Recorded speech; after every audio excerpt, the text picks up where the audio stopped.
Hey everybody, my name is TaoMan, and in this video I will show you how you can simply kick a bot from your Discord server. So let's start. Let's say that you have your own Discord server, that you want to manage your bots and everything. So you will see it on the right side, and there will be like the sign with verify bot or anything. I'm going to see here the MEE6. So I'll just right click on it, and you're going to see it right here, kick MEE6. Nice.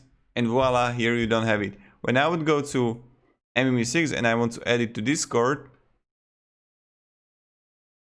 as you can see, I need to select the server again and add it.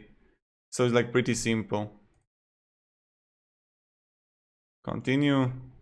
Authorize. I'm not a robot. And yeah, so thank you very much everybody for watching. Have a great day and goodbye. And again, left, right click and kick.